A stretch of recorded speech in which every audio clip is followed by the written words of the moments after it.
je suis Pierre-Henri Vuillard. Je travaille dans la société Art Sciences Information qui s'occupe de musique et de physiologie depuis de nombreuses années. Et depuis quelques années, je travaille en collaboration avec le Labri pour la partie recherche. Et à l'occasion de cette fin d'année, nous allons présenter les travaux que nous avons faits dans l'année dans le cadre de journées de colloques et de présentations du SCRIM qui s'appelle Regard croisé.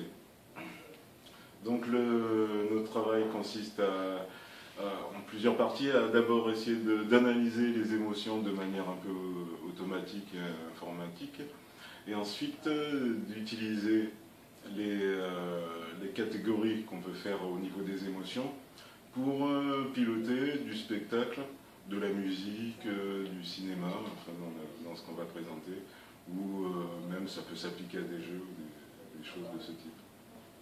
Donc alors comment ça marche? Enfin, quels sont les tests qu'on fait aujourd'hui? Pour les tests d'évaluation des émotions, nous avons appliqué un protocole scientifique qui consiste à mesurer les fréquences cérébrales à partir des casques émotifs qui sont finalement faciles d'utilisation, et de mesurer ces différences par rapport à une base de données d'images psychométriques, c'est-à-dire d'images qui sont annotées au niveau valence, côté positif, négatif de l'image, ou énergie, image calmante ou excitante.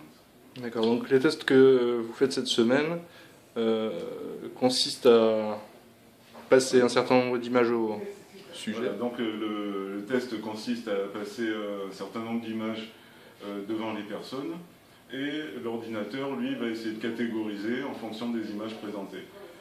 Dans les tests, c'est la partie un peu scientifique que nous faisons cette semaine, nous essayons de mesurer l'efficacité de la mesure de cette discrimination entre les émotions positives et négatives. En dehors du fait de cette mesure, nous allons présenter des applications directes en supposant que l'ordinateur arrive déjà à faire son travail, et nous y utilisons ceci, soit jeudi pour modifier dans le cadre d'un spectacle saxophone-danse, donc où le saxophoniste, moi-même, et la danseuse portant des casques EG, nous pouvons influencer la musique, l'éclairage, certaines interactions avec la vidéo. Vendredi, par contre, c'est le projet de cinéma émotif, qui est le projet de Marie-Laure Cazin, une réalisatrice, dans lequel elle a fait un film de 27 minutes sur Mesmer, qui est l'inventeur finalement de l'hypnose. Donc le sujet correspond tout à fait, et elle voulait avoir différentes possibilités dans le scénario et les choisir en fonction de quelque chose qui serait peut-être pas la pensée à distance, mais pour l'instant la mesure des ondes, des fréquences cérébrales. D'accord. On peut encore participer toute la semaine à ces tests? Enfin, je veux dire, tu cherches toujours des volontaires ou... Oui, on peut participer toute la semaine.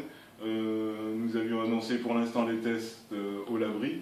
À partir de demain, comme il va y avoir une résidence pour préparer les deux spectacles, les tests se feront dans le grand amphi de l'ENSERM.